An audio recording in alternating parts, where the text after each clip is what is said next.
According to cops, the last unrestricted conversation they had with the parents was back on October 6th. The child disappeared on October 3rd. Okay? We're talking, if she is hysterical, crying hysterically, as she has been seen crying hysterically, the mother I'm talking about, then why is it that she is not talking to cops? Why is it that cops are having trouble now reaching the parents? Why is it that reports indicate that the parents said they couldn't talk to cops because they were going to do a TV interview? Mark Klass, you're the president and founder of Klass Kids Foundation. I would think that this mother who is hysterical and says she will do anything to find this beautiful, precious, helpless child would want to sit down and subject herself to anything the cops have to offer. Well, Jane, thanks for having me on, and I couldn't agree with you more. I think you put your finger on the real issue here. Obviously, the recovery of baby Lisa is not the number one priority of her parents.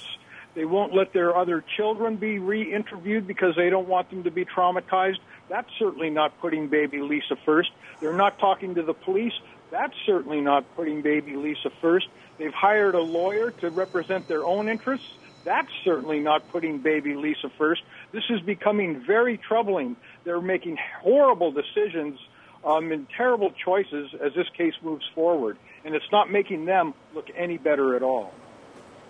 Well, psychotherapist Leslie Austin, you have a mother who's weeping and crying and saying, I want to help my baby, I want to find my baby.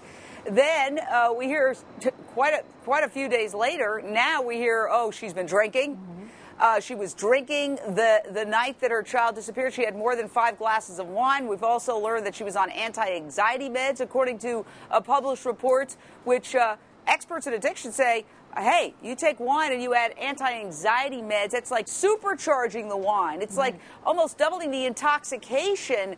And now we're hearing that, wow, she's not saying that she saw the child at 10:30. Now she's saying she put the child to sleep at 6:40 p.m. and then was drinking on the stoop with her neighbor, and she can't remember whether or not she saw the child at 10:30.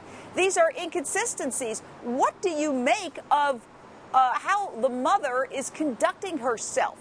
Well, there's a very fine balance to be struck here between wanting to do absolutely everything to find baby Lisa and us turning into a lynch mob without evidence of proven guilt. I think that she made some very stupid, irresponsible choices by drinking when she's home alone with the baby. That's not intelligent. Most people do that, unfortunately, and they get away with it. And something happened here. We don't know that she actually harmed the baby. Leslie, Here's what disturbs me. I'm not saying she's a suspect. I'm not saying she's responsible. Right. But given that her child is missing, I find it extraordinary that she says that she doesn't have any problem with having a few drinks while she's watching the kids, saying, well, it's okay to have some adult time. It's shocking that she would make that statement in light of the fact that her child is missing. I couldn't agree with you more. It's stupid, it's shocking, it's irresponsible, it's bad parenting, and to her credit, at least she finally admitted it openly and came out with it and went public with it, which totally leads me to believe that she may not be totally guilty here. She has a little bit of credibility for allowing herself to look really bad and fessing up early on when nobody else might have known. So it's a very dicey situation here. She's irresponsible. They're making bad decisions with the police, and we don't have any solid proof that even though she's looking irresponsible and bad, that she's guilty of a crime yet.